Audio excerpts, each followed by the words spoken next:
ومن أحسن قولا ممن دعا إلى الله وعمل صالحا وقال إنني من المسلمين. السلام عليكم ورحمة الله وبركاته. إن الحمد لله نحمده ونستعينه ونستغفره ونعوذ بالله من شرور أنفسنا ومن سيئات أعمالنا. من يهده الله فلا مضل له ومن يضلل فلا هادي له. وأشهد أن لا إله إلا الله وحده لا شريك له وأشهد أن محمدا عبده ورسوله صلى الله تعالى عليه وعلى آله وصحبه وسلم تسليما كثيرا. أما بعد. সম্মানিত ভাতৃমণ্ডলী, আল্লাহ রাব্বুল আলামিনের প্রশংসা এবং প্রিয় নবী সাল্লাল্লাহু আলাইহি ওয়াসাল্লামের উপর সালাত ও সালামের পর আজ রবিবার চৌথা সফর 1445 হিজরি মোতাবেক 20 আগস্ট 2023, যে যেখান থেকে আমাদের সাথে সংযুক্ত হয়েছেন সবাইকে জানাই আন্তরিক সালাম, দোয়া।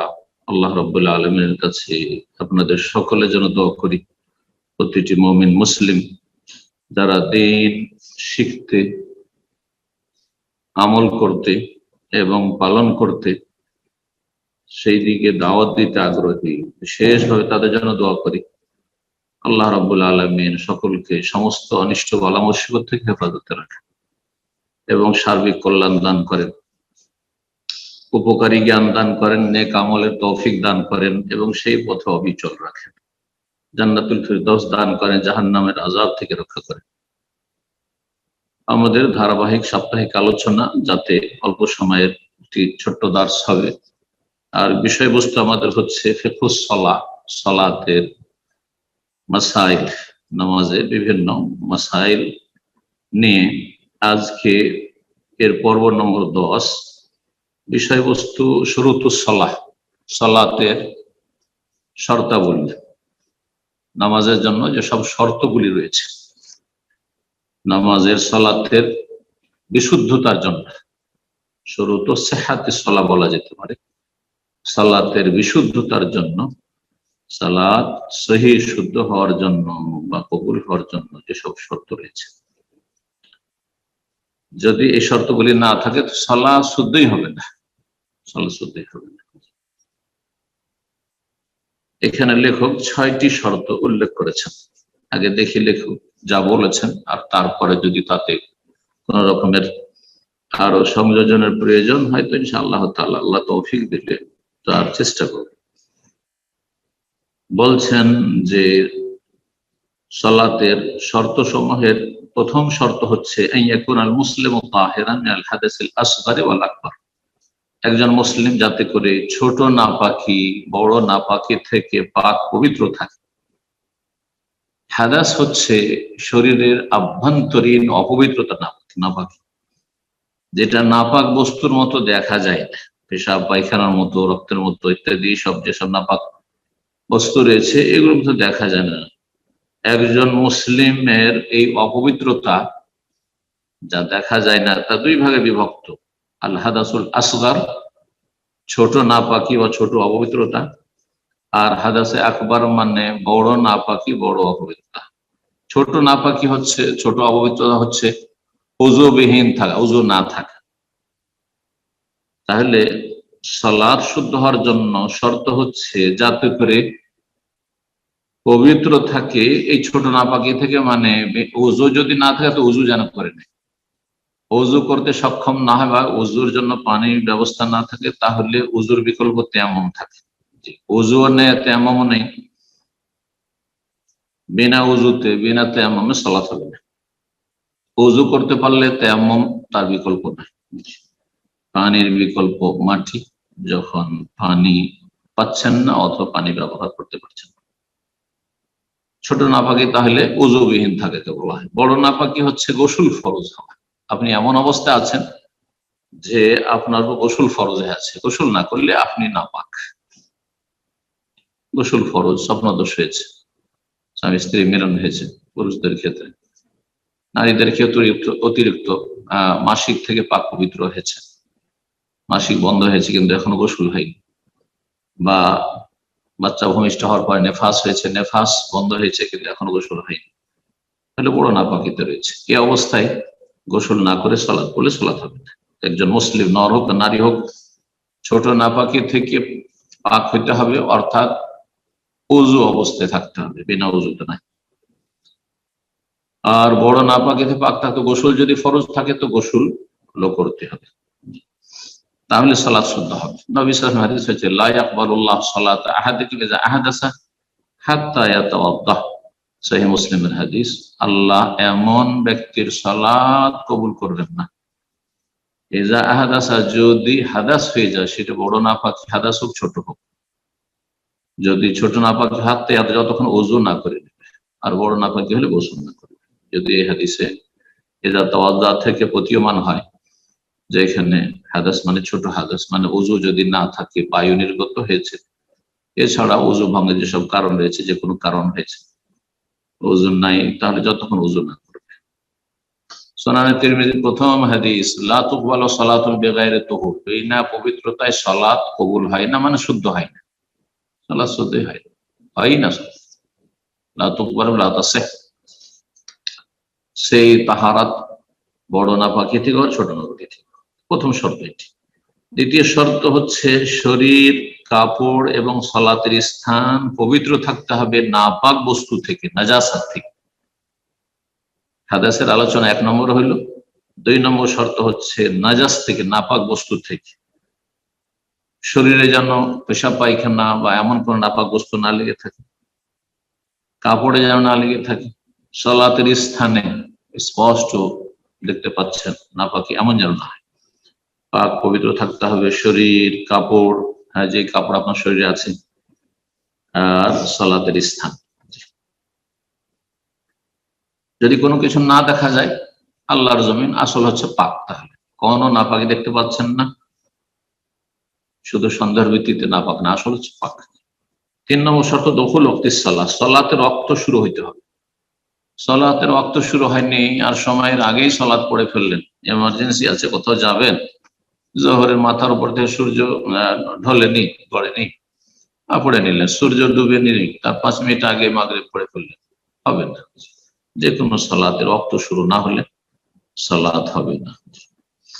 সালাতের ওয়াক্ত সম্পর্কে বিস্তারিত আলোচনা হয়েছে।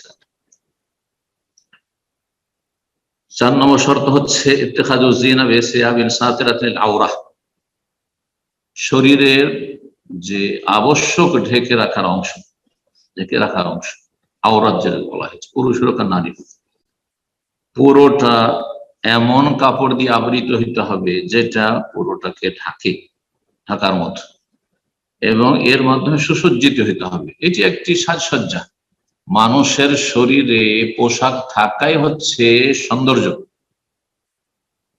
মানুষের শরীর উন্মুক্ত থাকা সৌন্দর্য নয়। এই জন্য খালি গায়ে ছবি তুলে দেখেন, আপনার নিজের ছবি নিজেই পরীক্ষা করেন, দেখতে ভালো লাগবে না।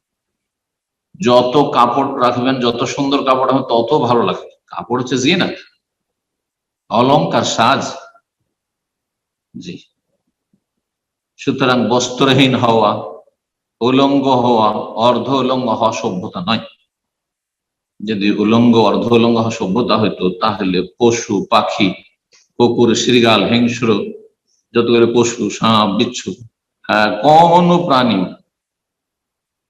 পোশাক পরিধান করে না, সেসব পশু পাখি এগুলি সবচেয়ে সভ্য। এই জন্য এক শ্রেণীর মানুষরা যত কাপড় শর্টকাট করতে পারে অথবা কাপড় শরীর থেকে নামাতে পারে, তত বেশি মনে করে যে সভ্য হয়েছে।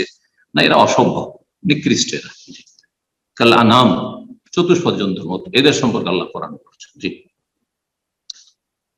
শরীর ঢেকে রাখতে হবে, সালাতের লেবাসুস সালাত, সালাতের পোশাক থাকতে হবে। 5 নম্বর শর্ত ইস্তিকবালুল কিবলা, কিবলামুখী হইতে হবে। তাকবীরে তাহরিমা দেওয়ার আগে কিবলামুখী হইতে হবে। তাকবীরে তাহরিমা দিচ্ছেন, তখন কিবলা দিয়ে মুখ করেন না, আর তারপরে পরে কিবলামুখী হলে হবে না। শুরু থেকে শেষ পর্যন্ত, সালাম ফেরা পর্যন্ত কিবলামুখী থাকতে হবে। কিবলা থেকে ফিরলে সালাত বাতিল হয়, পুরোপুরি ফিরে গেলে। 6 নম্বর শর্ত হচ্ছে নিয়ত করা, নিয়ত পড়া নাই। নিয়ত করা হচ্ছে শর্ত, আর শর্ত হচ্ছে ফরজ, আবশ্যক। নিয়ত করার স্থান হচ্ছে কলব, হৃদয়। মানুষের ভিতরে রয়েছে। ওয়ালাকিন তা'মাল কুলুবুল্লাতী ফিস সুদূর, যা বক্ষের ভিতরে রয়েছে, কলব, অন্তর থেকে মানুষ নিয়ত করে। অন্তরের কাজ হচ্ছে নিয়ত করা। মুখে যারা নিয়ত করে তারা হচ্ছে অজ্ঞ, মূর্খ, বুঝে না যে কোন অঙ্গের কোন ফ্যাংশন, কোন কাজ। জি, হাত দিয়ে কেউ যদি মনে করে হাত দিয়ে আমি শুনবো, আর নাক দিয়ে খাবো, হ্যাঁ, আর কান দিয়ে আমি শুনবো না, আমি শুনবো, হ্যাঁ, তাহলে সে মূর্খ, সে মূর্খ। কান দিয়ে কথা বলবো, তাহলে পাগল। কেউ যদি বলে আমি কান দিয়ে কথা বলবো, পাগল। তো ঠিক তেমনি যারা বলে আমরা নিয়ত পড়ি জবানে, তারা পাগল। আসলে দ্বীন ইসলাম সম্পর্কে একবারে পাগল, কিছু বুঝে নেয় না। পাগলের যেমন সমাজে কোনো মর্যাদা নেই, ঠিক তেমনই তা আল্লাহর দিনে তাদের কোনো মর্যাদা নেই, বেদাতীদের। তো নিয়ত করতে হবে। কিভাবে করতে হবে স্পষ্ট করছেন লেখক, বিকলবিহি, অন্তর থেকে, বিকলবিহি কলব দিয়ে অন্তর থেকে নিয়ত করবে। কি? as-সালাত, সেই সালাতে আল্লাতী ইউসাল্লিহা, যেটা পড়তে চাইছে। আপনি যোহরের সুন্নাত পড়ছেন, না ফরজ পড়ছেন, না আসর পড়ছেন, না মাগরিব পড়ছেন, এসব পড়ছেন। কখন নিয়তটি হবে? ক্বাবলা তাকবীরাতুল ইহরাম, তাকবীরাতুত তাহরিমার আগে। জি, কাজ শুরু করার আগে নিয়ত করতে হবে। মানুষের অন্তরের সংকল্প যে কোনো কাজ করার আগে হয়। আপনি বিদেশে প্রবাসে আছেন, দেশে যাবেন, দেশে আছেন, বাইরে যাবেন, আগেই নিয়ত হয়। কাজ কর্ম শুরু করার আগে আগে নিয়ত হয়। তো এইরকম ইবাদত বন্দেগীর ক্ষেত্রে ওয়ালা ইয়াতালাফাযু বিহা বিলিসানিহি, জবান দিয়ে উচ্চারণ করবে না নিয়ত। নাওয়াইতু আন উসাল্লিয়া লিল্লাহি তাআলা, এইসব গদবাঁধা যেসব বেদাতি নিয়ত রয়েছে, এগুলি কোন জ্ঞানী ব্যক্তি করতে পারে না। দ্বীন সম্পর্কে সামান্যতম যদি জ্ঞান থাকে করতে পারে না। তাদের আসলে ধর্মান্ধ তারা, কোরআন এবং হাদিসের অনুসারী তারা নয়। জি, তারা হাওয়া ও প্রবৃত্তির অনুসারী। বাপ দাদা যেটা করেছে সেটাই তাদের ধর্ম। আল্লাহ হিদায়াত দান করুন। জি, 6টি শর্ত লেখক উল্লেখ করেছেন। অনেক ওলামারা 1 নম্বর শর্ত উল্লেখ করেছেন মুসলিম হও। কেন? মুসলিম না হলে কোন ইবাদত বন্দেগী কবুল হবে না। মুসলিম হইতে হবে। আগে মুসলিম হইতে অন্তর থেকে বিশ্বাস করে, জবানে স্বীকৃতি দিয়ে, তারপরে সালাত শুরু করতে হবে। কেন? মুসলিম যদি সালাত পড়ে যে চলো আমাকে ভালো লাগছে তোমাদের নামাজ, সুতরাং তোমাদের সাথে আমি নামাজ পড়ছি, নামাজ কবুল হবে? পড়ি হবে।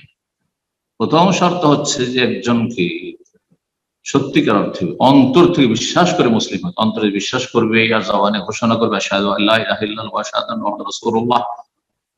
এই জন্য লেখক মুসলিম, মুসলিম যেন পবিত্র। তাহলে প্রথম শর্ত আর আগে, 1 নম্বর শর্ত আগে প্রথম শর্ত, যেটি এখানে যেহেতু 6টি বর্ণনা করা হয়েছে, 7 নম্বর বলতে পারি বা 1 নম্বরে বলতে পারি, সেটি হচ্ছে মুসলিম হইতে হবে। কাফের অমুসলিমের সালাত কবুল হবে না। নাস্তিকের সালাত, যেমন আল্লাহ পরকালে বিশ্বাস করি না, কিন্তু দুনিয়ার গরজে আসে মানুষের সাথে দেখা সাক্ষাৎ করতে গ্রামে গঞ্জে, তাদের যখন গরজ হয় তখন নেতারা অনেকেই বেদিন, কোনো কিছু বিশ্বাস করে না। তারা গায়েব বিশ্বাস করে না, দৃশ্য, আল্লাহ, রসুল, আখিরাত, জান্নাত, জাহান্নাম কোনো বিশ্বাস করে না। আল্লাহর ফরজ বিধিবিধান অস্বীকার করে, তাদের কোনো কিছু কবুল হবে না। এইরকম যেই ব্যক্তি মুশরিক, বড় শিরক, আল্লাহ ছাড়া অন্যকে সিজদা করে, সেই ব্যক্তি মুশরিক, সে মুসলিম না, তার কিছুই কবুল হবে না। বড় শিরক মুক্ত, বড় কুফরি মুক্ত, বড় মুনাফিকি, নাস্তিকতা মুক্ত হইতে হবে, তাহলে সালাত শুদ্ধ হবে। জি, তো এই 7টি সালাত শুদ্ধ হয়ে যাবে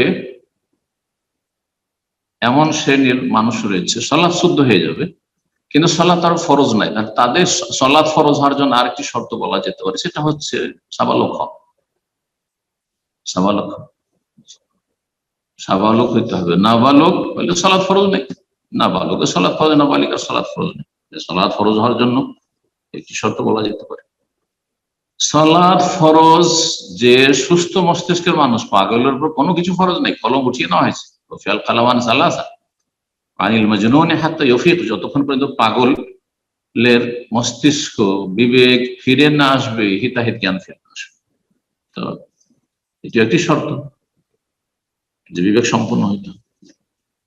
যাই হোক, তারপরে কিছু মাসাইল বর্ণনা করেছেন লেখক, তা আলোচনা করি। বলছেন যে একজন মুসলিমের জন্য সুন্নত হচ্ছে ইউসাল্লি ফি সাওবিন জামিল, সুন্দর কাপড় পরে সালাত আদায় করবে, যথাসাধ্য ভালো কাপড়ে সালাত আদায় করবে। একেবারে গন্ধ ছড়াচ্ছে আর ছিঁড়ে ফাটা একটা গেঞ্জি একটা গামছা গায়ে দিয়ে কত সুন্দর সুন্দর কাপড় পরে ডিউটি করে আসলেন, বাইরে থেকে ঘুরে আসলেন, রাস্তাঘাটেও বেরোচ্ছেন ভালো কাপড় চোপড় পরে, আর যখন মসজিদে আসলেন একটা গামছা গায়ে দিয়ে একটা গেঞ্জি গায়ে দিয়ে, আর তারপরে যে কাপড়ে সারাদিন ডিউটি করেছেন আর গন্ধ ছড়াচ্ছে, সারা রাত শুয়ে থেকে সারা ঘেমেছেন, সেই ঘামের গন্ধে আপনার পাশে বসা যাচ্ছে না, সেই কাপড়ে সালাত আদায় করছেন। এটি আল্লাহ রাব্বুল আলামিন যথাযোগ্য মর্যাদা দেওয়া নয়। কমা কাদারুল্লাহ কাকদ্রি, আয়াত অত্যন্ত ব্যাপক। তারা যথাযোগ্য আল্লাহকে মর্যাদা দিল না, মূল্যায়ন করল না, রবের সামনে দাঁড়িয়েছেন। যারা বিভিন্ন অফিসে কাজ করেন কখনো গেঞ্জি পরে আসতে পারবেন না, কখনো আপনার দুর্গন্ধ ছড়াচ্ছে এমন পোশাক পরে আসতে পারবেন না, এমন কি চটি পরে স্যান্ডেল পরে আসতে পারবেন না, জুতো পরে আর মোজা লাগিয়ে আর কত কি করে আসতে। আল্লাহর জন্য সবচেয়ে উত্তম দৃষ্টান্ত, আল্লাহ রাব্বুল আলামিনের কাছে ভালো অবস্থায় আসার চেষ্টা করবেন। যদি আল্লাহ রাব্বুল আরহামুর রাহিমিন, আল্লাহ রাব্বুল আলামিন কবুল করবেন, সর্বনিম্ন আপনার শরীরে কাপড় থাকলেই হবে, কিন্তু সুন্দর কাপড়ে আসার চেষ্টা, এটি সুন্নাত, পরিষ্কার পরিচ্ছন্ন যেন হয়। কারণ আল্লাহ বেশি হক রাখেন যে তার জন্য সুসজ্জিত হবেন, এবং আপনার লুঙ্গি যাতে করে হাঁটুর ওপরেও না উঠে যায় আর টাকনার নিচেও না চলে যায়। সবচেয়ে উত্তম হচ্ছে হাঁটু আর টাকনার মাঝামাঝি নিসফুস সাকাইন, পায়ের নলার অর্ধাংশে থাকবে, মাঝামাঝি থাকবে, পায়ের নলার মাঝামাঝি থাকবে নিসফুস সাক। কিন্তু আজকাল টাকনার উপরে পড়লেই তো এক শ্রেণীর ঘরের দুশ্মন আর বাইরের দুশ্মনরা এত বিদ্বেষী হয়ে ওঠে যে মনে করে যে এরা চরমপন্থী, এদের টাকনার উপরে কেন প্যান্ট, এদের টাকনার উপরে কেন কাপড়। হ্যাঁ, মুখে দাঁড়িয়ে আর টাকনার উপরে যদি কাপড় থাকে তো এটাকে ইসলামের দুশমনরা খুব ভয় পায়, জানি না, শয়তান সেখান থেকে পলায়ন করে, সেই জন্য তারা ভয় পায় নাকি। তো অথচ তার চাইতে উত্তম হচ্ছে পায়ের নলার মাঝামাঝি পর্যন্ত, যদি তা সম্ভব না হয় এটা উত্তম, জরুরি নয়।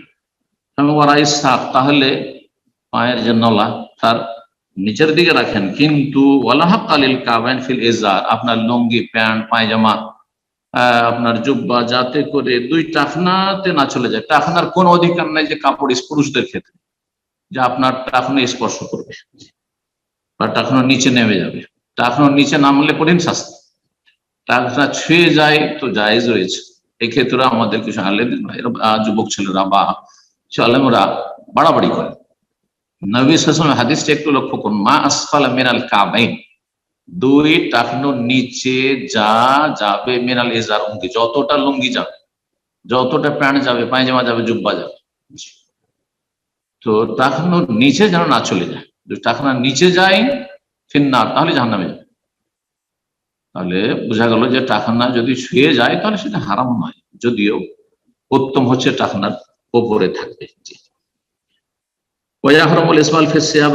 যে কোনো কাপড় যাতে করে টাকনার নিচে না নেমে যায়, সেটা সলাতের ভিতরে হোক বা খারিজে সলাতের বাইরে হোক। এক শ্রেণীর লোকেরা কিন্তু সলাতের সময় প্যান্ট গুটিয়ে নেই, প্যান্টকে উঠিয়ে নিল, আর তারপর মসজিদের গেটে এসে জুতো স্যান্ডেল পড়ছে তখন আবার প্যান্টকে নামিয়ে নিল।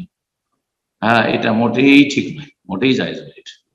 আপনি শুধু সলাতের সময় কয়েক মিনিট আল্লাহকে ভয় করছেন, জাহান্নামের আযাব ভয় করছেন, আর বাকি 24 ঘন্টার মধ্যে সারাদিনে 5 ওয়াক্ত সালাত পড়তে আধা ঘন্টা লাগে, তাহলে 23.5 ঘন্টা আল্লাহ নাফরমানি করছেন, আপনি কাবিরা গুনাহে আছেন, আপনি জাহান্নামে যাওয়ার কাজ করছেন। আল্লাহ হিদায়াত দান করুন এরকম শ্রেণীর লোকদের। এরা কিছু অংশ ইসলাম প্রবেশ করার, কিছু অংশ বার করে রেখে দেয় নিজের। উদখুলু ফিস সিলমি কাফা, আল্লাহ বলছে ইসলাম পূর্ণরূপে প্রবেশ করুন। ওয়ালা তাত্তাবিউ খুতুওয়াতিশ শাইতান, শয়তানের পদাঙ্ক অনুসরণ করিয়ে না। আপনি যখন কিছু সময় টাকনার নিচে হারাম কাপড় রাখলেন, শয়তানের অনুসরণ করলেন। পুরুষ লোক শরীরে কতটা ঢাকবে সলাত আবশ্যক হচ্ছে, আওরাতুর রাজুল মিনাস সুররাতি ইলা রুকবা, পুরুষ লোকের ঢেকে রাখা আবশ্যক হচ্ছে নাভি থেকে শুরু করে, নাভি সহ, নাভি ঢাকতে হবে, নাভি যেন খুলে না যায়, এবং পেছন দিক থেকে নাভি বরাবর ঢাকতে হবে, তার নিচে না চলে যায়। এক শ্রেণীর প্যান্ট পরা ভাইরা কিন্তু যখন রুকুতে যান, সেজদা যান, তাদের প্যান্ট নামতে পেছন দিক থেকে পাছার কিছু খুলে যায়। হ্যাঁ, নিতম্বের ফাটল নাউজুবিল্লাহ চলে যায়, দেখে খুব নোংরা লাগে। সালাত ফাসেদ নষ্ট হয়ে যাবে। যদি ওপর দিক থেকে গেঞ্জি উঠে গেল, যারা টি শার্ট পরছেন, ওপর দিকে গেঞ্জি টান দিল আর নিচের দিকে প্যান্ট টান দিল আর মাঝখানে খুলে গেল, আর সেটা নাভির নিচে চলে যাচ্ছে, নাভি বরাবর বা পর্যন্ত ঢাকছে না, নাভি সহ ঢাকছে না, সামনের দিকে নাভি আর তার বরাবর হইতে হবে, তাহলে সালাত নষ্ট হয়ে যাবে। সচেতন হইতে হবে নামাজি। প্যান্ট পরছেন নামাজি, তাহলে আপনার নামাজ সালাত যেন নষ্ট না হয়। নাভি থেকে শুরু করে হাঁটু পর্যন্ত, হাঁটু সহ নাভিও ঢাকতে হবে আর হাঁটুও ঢাকতে হবে। আর ওপরে কাঁধ ঢাকা, কাঁধ ঢাকতে হবে, সলাতে কাঁধ ঢাকতে হবে। কিন্তু কাঁধ কেউ যদি না ঢাকে তো সলাত হবে কিনা? কাঁধ ঢাকা যারা ফরজ বলেছেন, ওয়াজিব বলেছেন, সলাত হবে না। লা ইউসাল্লি ফি আহাদুকুম ফি সাওবিল ওয়াহিদ, লা ইউসাল্লি আহাদুকুম ফি সাওবিল ওয়াহিদ লাইসা আলা আতিকি মিনহু শাই। এমন কোন ব্যক্তি যেন এভাবে সলাত না আদায় করে যে একটা কাপড় পরে আছে, লুঙ্গি অথবা প্যান্ট পায়জামা, আর অথবা এমন ভাবে পরে আছে বুক পর্যন্ত, হ্যাঁ, আর কাঁধের উপরে কিছু নেই, কাঁধ খোলা অবস্থায় সলাত আদায় না করে। করতে নিষেধ করেছেন, যদি করে দেয় কেউ কাঁধ খোলা অবস্থায় সলাত পড়ে নেয়, তখন সেন্টু গেঞ্জি পরে হবে কিনা? যারা বলছেন কাঁধ ঢাকা ফরজ বা ওয়াজিব, তারা বলছেন হলে হবে না। আর অধিকাংশ আইম্মা বলছেন যে কাঁধ ঢাকা ওইরকম ফরজ শর্ত নয়, আওরাত ঢাকা হয়ে গেছে, নাভি সহ হাঁটু পর্যন্ত ঢাকা হয়েছে, সুতরাং তার সালাত হয়ে যাবে। কিন্তু সে মাকরুহ, অপছন্দনীয় কাজ করলো, কিন্তু এরকম ঝুঁকিতে থাকবেন না, যেহেতু বিষয়টি ইখতিলাফপূর্ণ। এমন কোন ঝুঁকিতে থাকবেন না যে সেন্টু গেঞ্জি গায়ে দিয়ে সলাত আদায়। সেন্টু গেঞ্জি যদি থাকে তার উপর যেন গামছা থাকে, কমপক্ষে একটা চাদর থাকে, কিছু থাকে।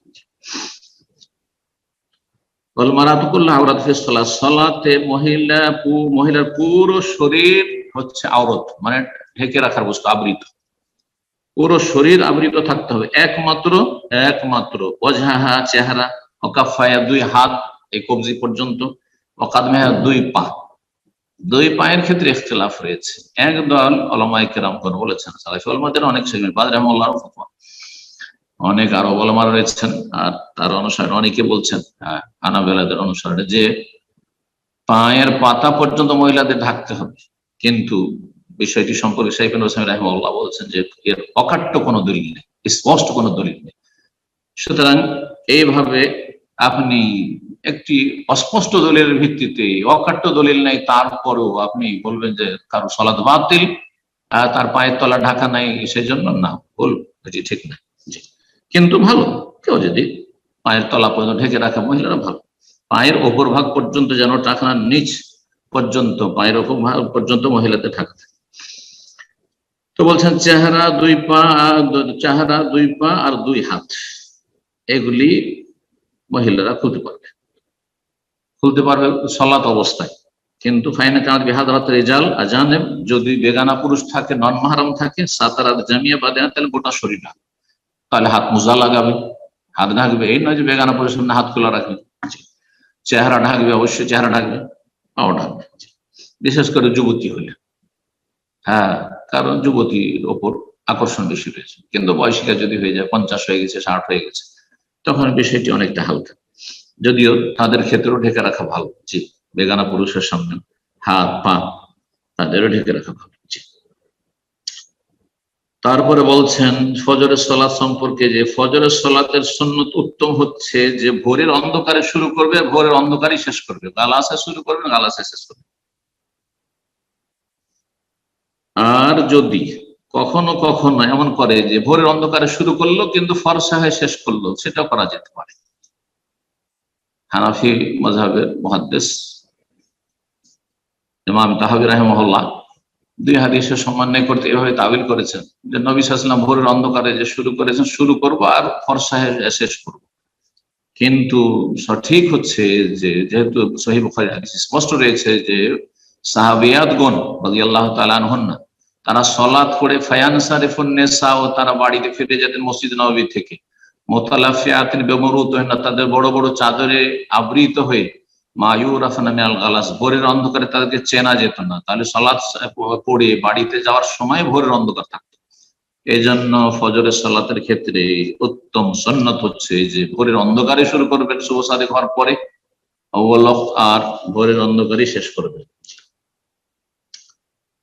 কারো যদি সালাত ছুটে যায়, সালাতের সময় ঘুমিয়ে থেকে গেছেন, সালাতের সময় ঘুমিয়ে থেকে গেছেন, তাহলে কিভাবে কাজা করবেন? আর বিশেষ করে যদি বাড়ির বাইরে হয়, বাড়ির বাইরে মাঠে ঘাটে কোথাও হয়েছে, বলছে মান কানো ফি সাফার, কেউ যদি সফরে থাকে, সুম্মা গালাবাতুম আয়ুনুহুম, তারপরে তাদের ওপর ঘুম চেপে গেছে, ফালাম ইয়াস্তাইকু ইল্লা বাদা তুলুই, সূর্য ওঠার পরে জাগতে পেরেছে, ফজরে জাগতে পারেনি, ইচ্ছা ছিল, চেষ্টাও ছিল, কিন্তু উঠতে পারেনি। চেষ্টা অবশ্যই থাকতে হবে, না হলে গুনাহগার হয়ে যাবে। সুন্নাত ইয়াতাহাওয়ালু মাকানিহিম, সুন্নাত হচ্ছে এই ক্ষেত্রে যে তারা এই জায়গায়, যে জায়গায় ঘুম চেপে গেছিল আর সালাত কাজা হয়ে গেছে, সূর্য উঠে গেছে, অথবা আসরে এমন হয়েছে সূর্য ডুবে গেছে, ওয়াক্ত পার হয়ে গেছে, তাহলে এই জায়গায় শয়তান উপস্থিত হয়েছে, শয়তান আল্লাহর জিকির থেকে, ফরজ থেকে গাফিল করেছে, সুতরাং সেখান থেকে স্থানান্তরিত হয়ে যাবে। জি, যদিও লেখক এখানে খোলা মাঠের কথা বলেছেন, কিন্তু বাড়ির ক্ষেত্রেও যদি বাড়িতে জায়গা থাকে, যেই রুমে আপনার ঘুম চেপে গেছে আর সালাতের সূর্য উঠে গেছে, সেই রুমে সালাত আদায় না করে সুন্নত উত্তম হচ্ছে, জায়েজ ওখানে, কিন্তু সেখানে শয়তান উপস্থিত আপনার রুমে, আপনি বাইরে অন্য রুমে গিয়ে বা হলে গিয়ে আপনি সালাত আদায় করেছেন। এটাই করেছেন নবী সাল্লাল্লাহু আলাইহি ওয়াসাল্লাম, সফরে একবার এরকম হয়েছিল। অন্য জায়গায় গিয়ে উযু করবেন আর তারপর একজন আজান দেবেন, সূর্য উঠে গেল, আজান দেবেন, তারপরে 2 রাকাত সালাত আদায় করবেন। হ্যাঁ, মাঠে ঘাটে হয়তো সময়ের পরেও, সূর্য ওঠার পরেও আজান দিলে কোনো দোষ নেই, কারণ ওখানে কেউ আপনার হইচই করার লোক নেই। কিন্তু গ্রামে গঞ্জে শহরে যদি আপনি সূর্য ওঠার পরে কেউ কোনো মসজিদের মুসল্লিরা জাগতে পারেনি আর তারপরে সূর্য ওঠার পর আজান দেয়, তাহলে হইচই হবে। সেই জন্য এই ক্ষেত্রে এই বিষয়টি প্রযোজ্য। 2 রাকাত ফজরের সুন্নাত পড়বেন, তারপর ইকামত দিয়ে ফজরের সালাত পড়বেন। এখানে আজকের আলোচনা শেষ করছি। এই গুরুত্বপূর্ণ আলোচনা যে সব মাসাইলগুলি আসলো, আল্লাহ রাব্বুল আলামিন যেন আমাদেরকে সেগুলি মনে রাখার তৌফিক দান করেন, আমলের তৌফিক দান করেন, এবং এগুলির মাধ্যমে আমাদের, বিশেষ করে বাঙালি জাতি, ভারত উপমহাদেশের লোকদের সালাতে অনেক ভুল রয়েছে, এসব ভুল ভ্রান্তি থেকে আল্লাহ সংশোধন করে ফিরে আসার তৌফিক দান করেন। সাল্লাল্লাহু আলাইহি ওয়া সাল্লাম নবিয়িনা মুহাম্মদ ওয়া আলা আলিহি ওয়া সাহবিহি আজমাইন।